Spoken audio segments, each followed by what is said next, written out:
Terima kasih pemirsa, Anda masih bersama kami di Liputan Metropolis. Pemirsa, PJ Bupati Banyuasin lakukan pengecekan jalan dan lahan hibah dari warga yang berada di Desa Muara Sungsang, Kecamatan Banyuasin II untuk pembangunan pabrik CCO.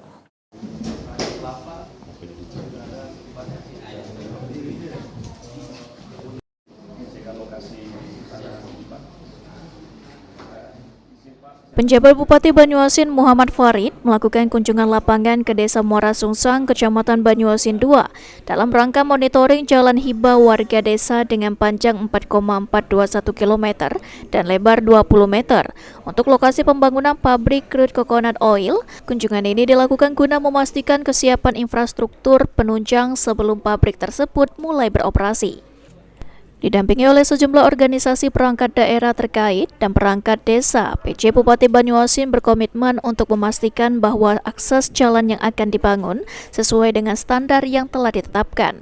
Infrastruktur yang memadai diharapkan akan meningkatkan aksesibilitas dan mempermudah distribusi bahan baku, serta produk dari pabrik yang akan segera dibangun. Menurut PJ Bupati Banyuasin Muhammad Farid, setelah dilakukan pengecekan di lokasi pembangunan jalan dan lahan pabrik dengan peta yang telah dibuat, pihak pemerintah Kabupaten Banyuasin dan perangkat desa akan berkoordinasi bersama pemerintah provinsi dengan harapan dokumen tersebut clear and clean dan secepatnya akan dibangun.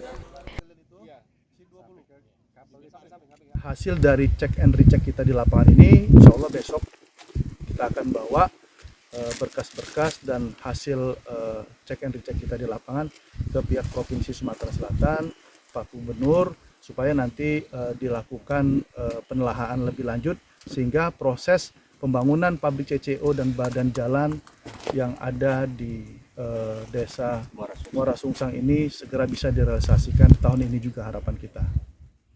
Selain itu, kehadiran pabrik CCO diharapkan mampu membuka lapangan pekerjaan baru serta mendorong perkembangan industri berbasis kelapa di Kabupaten Banyuasin. Khususnya di Kecamatan Banyuasin II, pembangunan ini juga merupakan bagian dari upaya pemerintah daerah dalam memperkuat sektor industri dan meningkatkan kesejahteraan masyarakat desa sekitar. Suryadi, PAL TV. Ini titik 0 ya?